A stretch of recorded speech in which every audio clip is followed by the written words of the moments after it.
Hey everybody, welcome back to Champ and Sons and our EA College Football 25 Dynasty here as we are starting out with the Mean Green of North Texas in season number 2. And we have got a heck of an episode for y'all today, starting out at home in Denton, and a lot more crowded than what we saw last season. But we are here taking on a rival of ours, SMU. We've kind of gotten away from this rivalry since they decided to go to the ACC, so we didn't play them in Season 1. We have added them on here for Season 2, so it should be interesting. Now, welcome back to the channel for those of you returning, and welcome to all newcomers here to Champ and Sons Gaming as we jump into this series here in episode number 2 of Season 2. But before we do, we need to take a look at some of our recruiting. Ben Chavez, we know he's an offensive lineman. He's 4 stars. He's someone we went after, but once Texas kind of shot up the board on his desire, we knew we probably weren't going to get him. Duke Lone, SMU is his number 1. So if we can put on a good performance here in this episode, we might actually be able to climb up his ladder just a little bit. Now, Gil Stewart, a right end, defensive end, speed rusher. He is out of Oklahoma, but right now TCU's making their way up his board. We have put on a hard sell for him, so it's one of those things that, man, we really need to try and push the boundaries of what we can do to try to get him, but fighting off some of these bigger schools, it's just going to be hard to do. Calvin Gaydosh, a defensive tackle, run stopper. We are still number 1 on his board for now. We have done send the house to him. We still have, we upped our recruiting, so instead of like for 50 hours of normal, you get, or 50 minutes, whatever, the normal it is for a player, we have 65 right now. We went from sending the house, which is like 5, I guess, plus 5 on the little up arrow thing that you see, to really finding a decent combination between a hard sell, if you can find the right combination, and and you need to contact the family or something. It gives us about 9. And oddly enough, on the hard sell, the conference spotlight for Gaydosh, a 4-star defensive tackle, it hits all of the things perfectly. Conference prestige, proximity to home, and championship contender, which I guess is spanning off our ending of our season last year, in which we had the 10 wins in the season. We are 1-1 right now, so I'm not sure championship contender is that big of a thing, highly rated for our school at this moment. Now, Nico Anelli, he is another player. He's going to be a defensive end.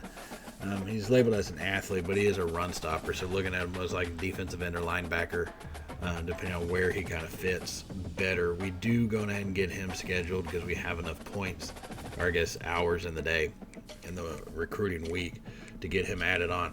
I have taken a little different strategy. Instead of going all in on just a few of them at a time, we have kind of spread it out to where we have more guys. I'm not really seeing if it's paying off, or the fact that some of these guys are 4-star prospects that, these are guys we haven't gone after before. So it's one of those things. All right, he's a 4-star prospect. It's going to be tougher to get those. So much so, I'll go ahead and remove.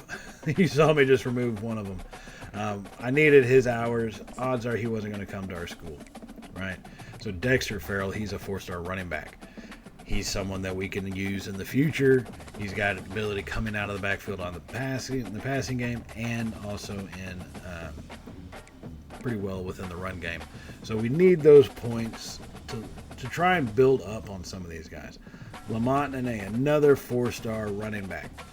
These are people we have to add hours to, right? If we don't, it's going to be a struggle to get them. Right now, we're the only one who's offered Farrell a scholarship, so we are number 1 on his board.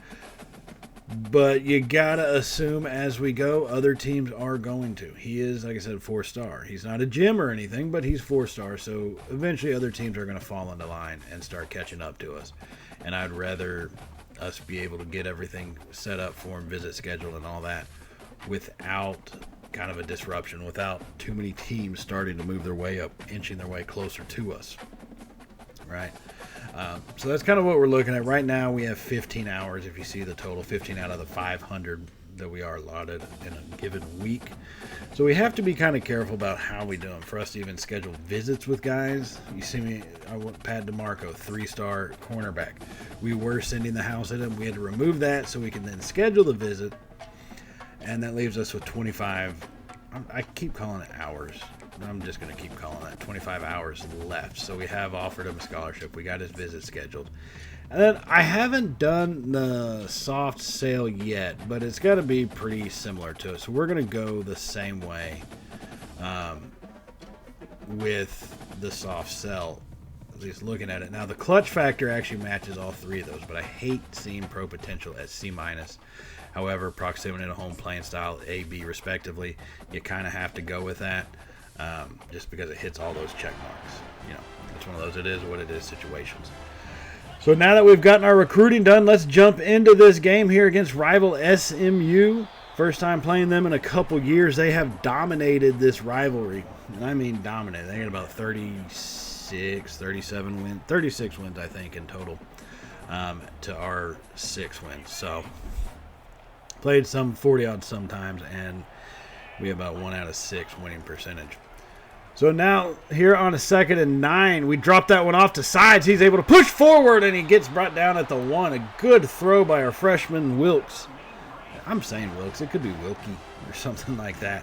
But that is a good sign to see. Pass completion percentage on the season, he's at 74.3, while SMU has their guy at 76. So pretty even matchup quarterback-wise, I like to think.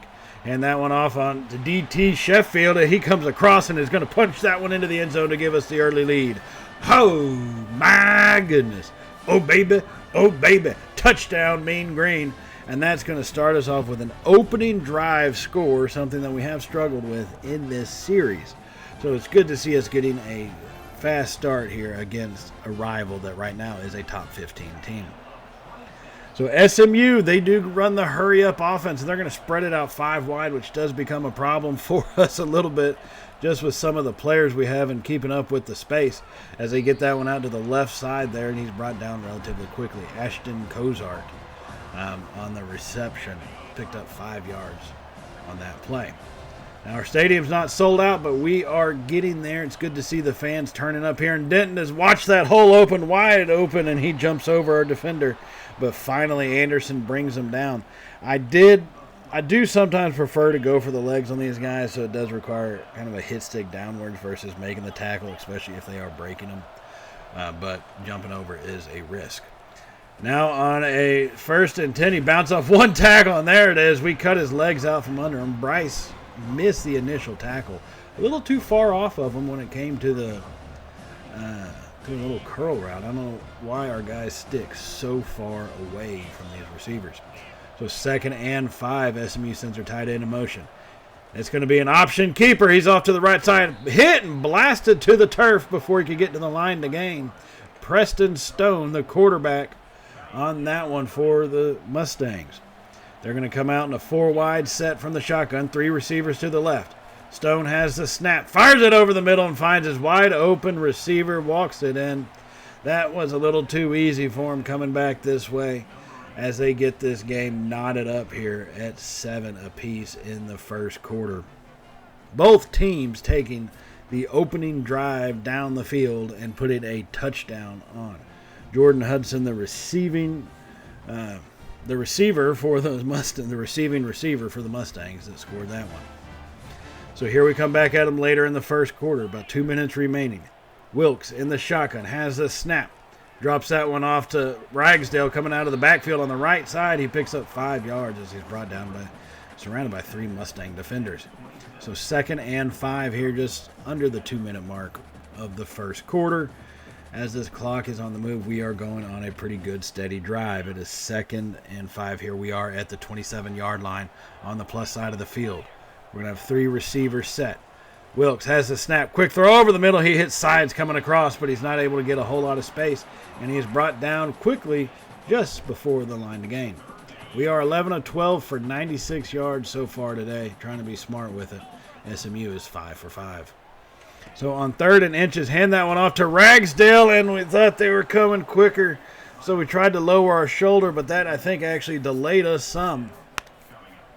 and that's going to put us in a tough spot. Do we go for the field goal? It would be a 40-yard field goal. Our experience with kicking is that has not been very good to do. So now we are going to go ahead and we're going to go for it here on 4th and 1 as Wilkes is making changes at the line. Looks over the defense, has the snap, hands it off to Ragsdale, pushing forward. He breaks a tackle, and Ragsdale finally brought down at about the 12 or 13. Nope, they're actually going to mark him at the 14. Ragsdale 12 yards on 6 carries so far. None more important than that right there, as that gives us a brand new set of downs, as it looks like the Mean Green are just going to let this thing go into the end of the first quarter. So the game is tied after 1 here in Denton as we try to beat a top 15 team. So far, we do have more yards, especially passing, but keep in mind, this is all possession-wise. We have more possessions than they do. Both teams have gone on drives to score their opening drive touchdown, so expect for us to have more. Now on 1st and 10 here to start the second quarter. Wilkes in a shotgun has the snap. He's going to take off to his left side. He's got space, pushing forward, and the freshman is brought down at the 1-yard line, running fearlessly into that Mustang defense. Got to be careful doing that. That's going to come up with a 1st and goal here in the shotgun. 3 receivers set. Has the snap. He's going to roll out to his right. Nowhere to go with it, and he throws that thing away. Luckily, right as contact was made, so it does fall incomplete, as that makes it 2nd and goal from the 1. Now we're staying in the shotgun. We got 2 receivers to the left side here as we send a man in motion. Have the snap. It's a quick throw over to sides. He pushes forward, and into the end zone he goes. Touchdown, Mean Green. Oh, my goodness. Oh, baby. Oh, baby. Landon Sides coming from his position pre-snap to taking the little, I guess you could say, shovel pass. I mean, it's a jet pass is what the playbook calls it, but it's half-assed shovel. We'll go with jet. He is a junior, so we do at least get him one more year, and seeing him develop the way he has is pretty nice. Now, later in the second quarter, the game is actually tied right now at 14 apiece, and you kind of see why the tackling happening by our Mean Green defense, seeming like they've been on the field for just slightly too long as they are starting to have tackles broken one after another. So 3rd and 1, the Mustangs come out in a shotgun formation. 3 wide set. There's their tight end in an H-back spot. It's going to be an option. Toss out to the right side. Hit his legs, take him out from under him. But he had the yardage anyways, and he gets brought down at the 23-yard line. He's got 76 rushing yards today. A pretty good afternoon for him so far. 6.5 minutes remaining in the second. They hand that one off going to the left side. Bounces off one tackler and is finally brought down after he picks up 6 tough yards. So that leaves us with the 2nd and 4 here at the 18-yard line. Mustangs now inside the red zone as we are bending but trying to not break. They have the snap. Pressure comes. He drops off the pass to the left side, breaking 1 tackle, and finally brought down their tight end, R.J. Maryland. Makes the catch, his 2nd catch of the afternoon. That's going to give him 20 yards in total on the day. But he does push this inside the 10 down to the 5, so that's going to be 1st and goal SMU. Going to be in the shotgun, 3 wide, everybody close in, 2 on the left side. They send 1 man in motion. Little jet past him, he takes it outside, breaking tackles, and he's got space, and he's got the corner. We had him wrapped up behind the line, and he just broke free like it was nothing. Cozart does, and SMU takes the lead on that touchdown here. 5 minutes remaining in the second quarter. That is not a good sign to see all these broken tackles happening at this point. So now later in the second, our opportunity to respond. Wilkes with the 1st and 10 from our own 30. Has a shotgun. Takes it back. The snap and gets sacked. He tried to scramble free. Maybe if he had gone to the left side, he could have had an opening, but nowhere really for him to go as all receivers were covered. 2nd and 16 now. He drops back. Tries to throw that one, and that's going to be intercepted, and that's going to be brought back for a pick 6. Saw the tight end coming across the field, and Brandon Booker just held his position, and Wilkes threw it, and that's going to be 23 yards the other way for the touchdown, and this goes from a 7 to a 14-point ball game. So now that we're back out here in the second quarter on another drive, hand that one off to Ragsdale, pushing forward. He's hit and he fumbles. Back-to-back turnovers, an interception, and a fumble.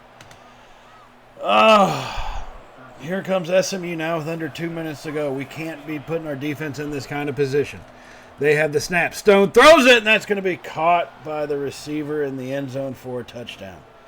So just like that, we're looking at this game become a 21-point game in an instant. In an absolute instant, and it does not get any better for us as SMU just unleashes a barrage of scores and beats us 66-28. I mean, oh my God, it was rough. We put in our second string for the fourth quarter. I mean, so did they, thankfully, you know. But look at that, 300 yards, 93.1% completion for Preston Stone, and 6 touchdowns.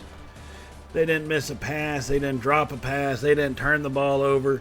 We, unfortunately, had about 4 possessions of turnovers in a row. 3 interceptions and 1 fumble.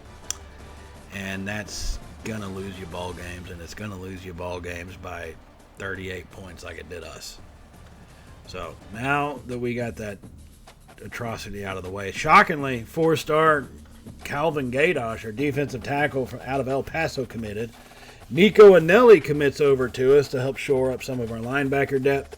And Marvin Walford, a scrambling quarterback, does commit as well. So there's a little bit of positive happening there.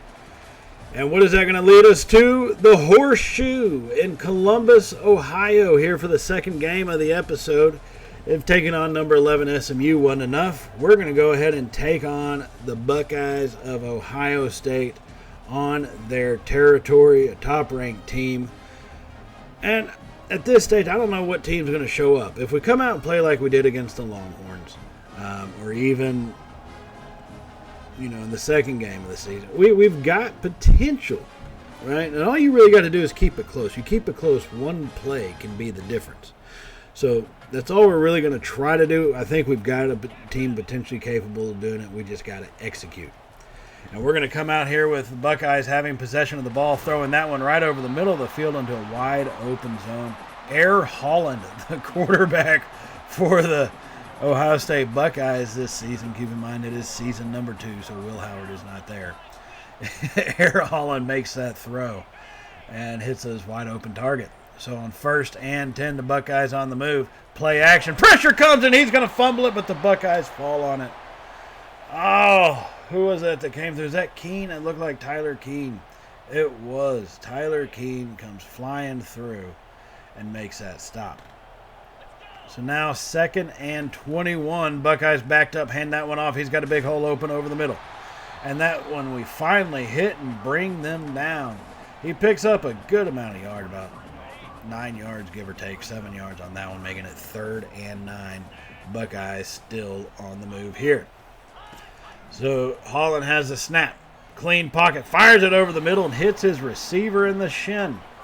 Not sure where he was trying to throw that one to, but I'm assuming that he didn't mean to throw it to him in the shin. So 4th and 9, they're going to kick a field goal. That is a victory for us. And there's a flag on the play. Everybody who plays this game, you know what's coming. Yeah, roughing the damn kicker. I still have that turned on. I guess, should maybe turn that off. But, hey, sometimes it works to my advantage. So do I really want to get rid of that? In instances like this, yes, I do, as that gives them a brand new set of downs. 1st and 10 now for the Buckeyes with new life inside the red zone. Holland drops back, fires that one over the middle. He gets hit and brought down relatively quickly. Javen Anderson brings Carnell Tate down after the about 5-yard reception. So 2nd and 5 from the 7-yard line. Holland under center, 2 tight ends, sends a man in motion, hands off on the gum around. He gets hit and brought down after a gain of 4. All right. Air Holland 13 of 20 for 210 yards and 3 touchdowns in their last game. Coming out in a heavy set formation now. Buckeyes have the snap. Handed off up the middle. Big hole opens up, and he gets hit as he crosses the goal line, but too little, too late. Touchdown, Ohio State. That's going to give them an early lead here in this one. Pushing that ball across from the heavy set formation. Opening up our defensive line like it was nothing. Like it was just a little can of tuna. And then Trevor Blue, the freshman for the Buckeyes, goes running right into the opening, and that puts us down by 7. So now here on their next possession after we were forced to punt, here come the Buckeyes with the 2nd and 13. Holland drops back, fires it to the left side, hit, and he is going to be brought down relatively quickly, making that a 3rd and 10 from their own 26-yard line on their side of the field. If we can make a stop, we've got a chance to get some good field position. From the shotgun, Holland and the Buckeyes have the snap. Pressure comes. He throws it over to the left side. He hits his running back, who gets past one tackler, breaks another one, and dodges a 3rd tackler, and he's down the sideline, and no one's going to get him. I don't even know why we tried. We could have just had less personal embarrassment of attempting the tackle and just let him go, and the result would have been the same as Peoples breaks free, avoiding, the last tackle by Anderson, fine. But the other 2 tacklers, not even a chance. He bounced off one like it was nothing. And, I don't know how you pull that off. It was a good, solid hit and shot at him, but he bounced off of him. And then he just continues on down. Poor angle by some of our defensive players, but that's going to happen when they have a crappy pursuit rating, as we found out. And so now we're down 14-0. So we're going to go ahead and jump on ahead here into the second quarter, where we are actually trying to make a move as Wilkes drops back, fires that one over, hits Katai, our tight end, coming across the field, and that's going to put us inside the red zone at the 17. Wilkes is 7-7, but for only 30 yards today. 2nd and 3 now here for the Mean Green. From the shotgun, Wilkes has the snap, hands it to Ragsdale. He's got a little hole open and hit and push forward, and is brought down. And it looks like an injured Buckeye. C.J. Hicks is going to be down for now. We'll see if he ends up staying out of the game or how bad that injury is. Ragsdale got the first down, but it's been a tough go. 5 rushes for 14 yards this afternoon, less than 3 yards per carry. So 1st and 10. This crowd is not as noisy as it could be, but it is making us nervous. Wilkes has the snap. Quick throw to the right side. Hits sides, and thankfully that one wasn't intercepted. A good timing little throw to get us 6 yards right there. Tony Wilkes, freshman, passes 1,000 yards passing so far this season. Pretty damn good considering we are in game number 4. We're 1-2. We're in game number 4, down by 2 scores, and we just topped the 1,000-yard mark. So pretty successful start for him so far, especially when he's only thrown for 36 yards today. Oh, that's pretty piss poor. All right. 2nd and 4 now. We're at the 7-yard line inside the 10. Wilkes has a snap. He's going to take it himself. Wilkes runs it into the end zone. Touchdown, Mean Green. Oh, my goodness. Oh, baby. Oh, baby. Wilkes sees a hole open up, and then he just takes off and takes it himself into the end zone. That's going to cut their lead in half and make it a 14-7 game here in Columbus. The fans, hopefully we're making them nervous. And the freshman saw it open. That's good blocking there by the interior line that allowed that to open up, and then a great job to finish off that play. So on their response, here comes the Buckeyes. As they have a 2nd and 13, hand that one off to the left side. The running back gets through a little hole, but we close up the field pretty quickly, stopping them to a minimal gain for about 5 yards, making it 3rd and 8. 11 and a half minutes remaining in the second quarter. Buckeyes with a 3rd and 8. Blitz comes. He's not able to get away, and he's going to be sacked. Air Holland is grounded today on that play as Keith Smith comes flying through. He is known for getting on top of those centers and getting around them relatively easy because he's got the speed. He's just a sophomore, but he's got the speed and agility to make it happen, and he gets into the backfield to get his first sack of the afternoon. So we did force a punt. Now our offense is on the move. We have a 1st and 10 inside Ohio State territory at the 39. Hand that one off to Ragsdale, bounces off a lineman, and picks up just 1 yard. He's got 23 yards on 7 carries, so at least we have topped the 3-yard average. Technically, we're at about 3.2, give or take. So that's going to make it 2nd and 9. We're going to go 5 wide. Wilkes kind of nervous in the backfield, it looks like. On 2nd and 9, he rolls out to his right, and he's unable to get away. It looked like he had some space and didn't find his receiver till late, and right as he started to throw on the run, he was sacked, which probably saved us from an interception. Now on 3rd and 16, sticking with 5 wide, We have the snap. Pocket collapses. He throws it deep down the right side. He's got sides into the end zone. Touchdown, Mean Green. Oh, my goodness. Oh, baby. Oh, baby. Landon Sides, our speedy receiver, as he got behind the coverage. And once he gets a step on it, it's hard to stop him or to catch back up. And right as our offensive guard got completely bowled over by the Buckeye tackle, and he started coming at us, Wilkes was able to drop that one in. And we actually have a tied ball game here in Columbus as we approach the end of the second quarter now with 5.5 minutes remaining. As the Buckeyes now have the ball and throwing it on their 1st and 10 as they make an easy catch. Taylor Starling on the coverage, but not really within the area. Close enough, I guess, for, I don't know why, but hey, coverage is coverage. 1st and 10. It's going to be an option keeper. Holland takes it up the middle, and he's going to get blasted by their Mean Green defender, and he gets brought down at the 5-yard line. So it is a few yard gain. Not a whole lot going, but still makes you nervous to see the field open up that much. So 2nd and goal, Buckeyes in the shotgun. They have the snap, handed off going to the right side. Callaway comes up. Callaway breaks off the tackle, and he takes it into the end zone, but there is a flag. And it looks like, and it is holding. It is going to be holding on the Buckeyes. A touchdown will not count as tight end Robert Dorman gets called for the hold. And Callaway had that play stopped in the backfield. But you saw their running back, Peoples, just push him off him like it was nothing. So after that holding call, it is 2nd and 15. 4 minutes remaining. Quick throw out to the left side. He aims for the corner. Breaks off one tackle, but then gets hit and blasted into the turf. All right, that's good little team tackling right there. So 3rd and goal now from the 6. If we can force them to make a field goal, this will be a big-time victory. Buckeyes have the snap in the pocket. Stays clean. Fires it over. The only guy he could throw it to is well covered by the Mean Green defenders, and that's going to force them to kick a field goal. About 22 yards right here if they can squeeze that one in. As that snap is up, kick is up, ball is good, and they now have recaptured the lead once again 17-14 here in the second quarter. But a good stop by the defense to maintain. Granted, it all came from a holding penalty, but we'll take what we can get as holding penalties are drive killers. And that one, it actually did work that way, so I'm fairly happy with the turnout.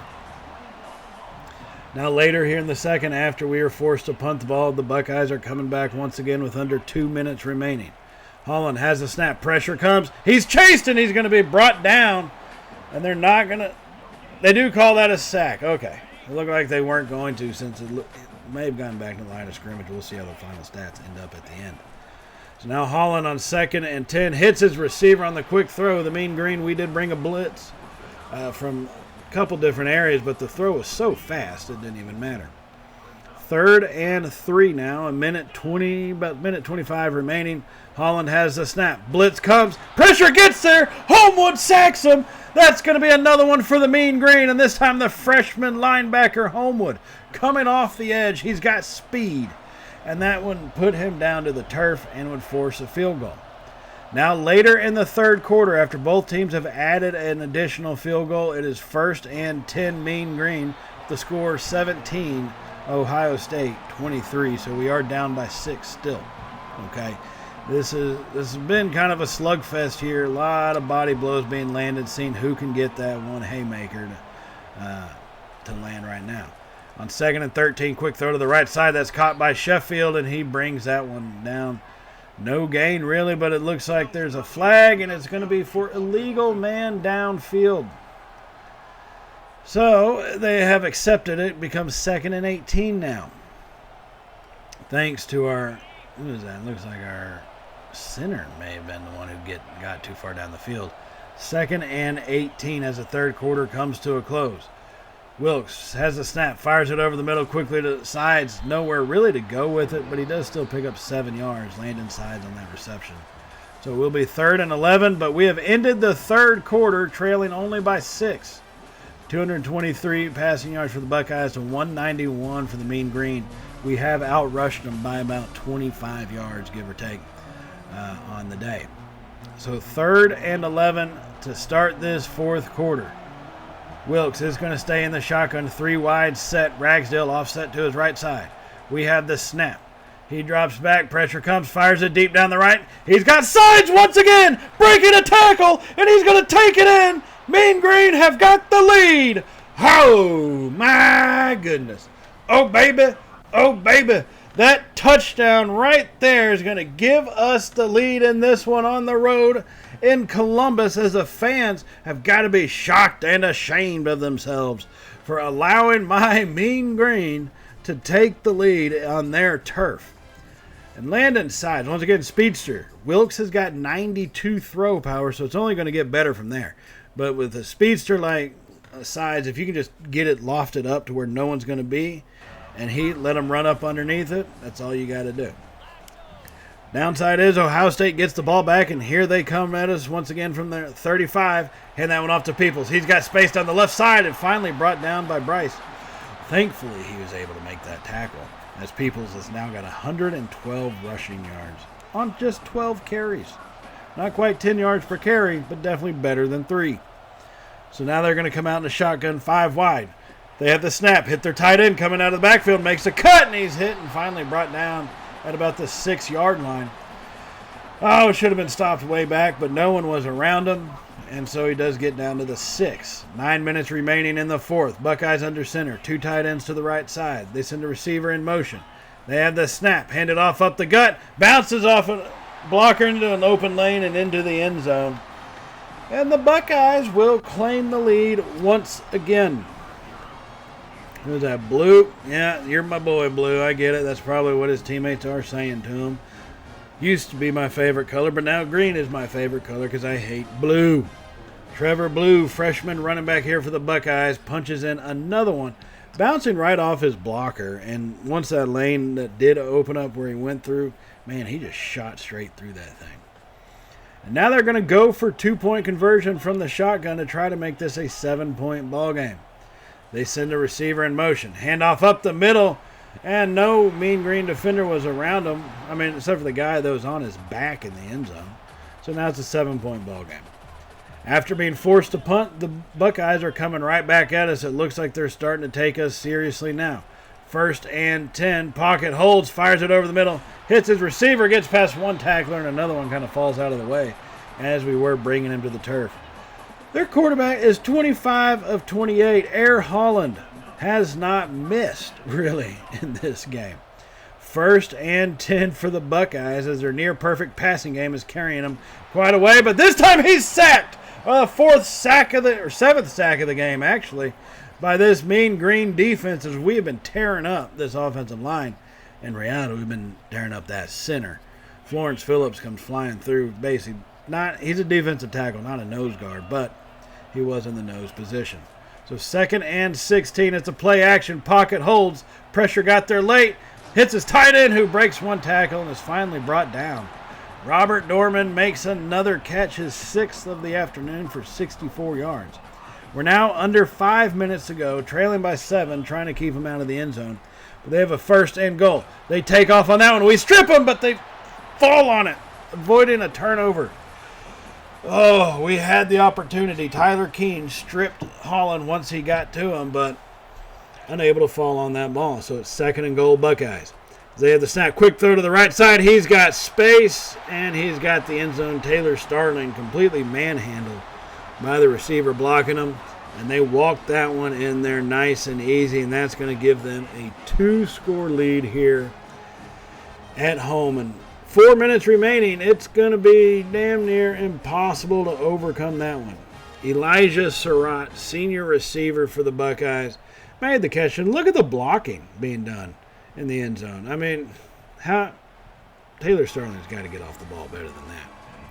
And that score would be the last one anybody gets. We are unable to overcome it.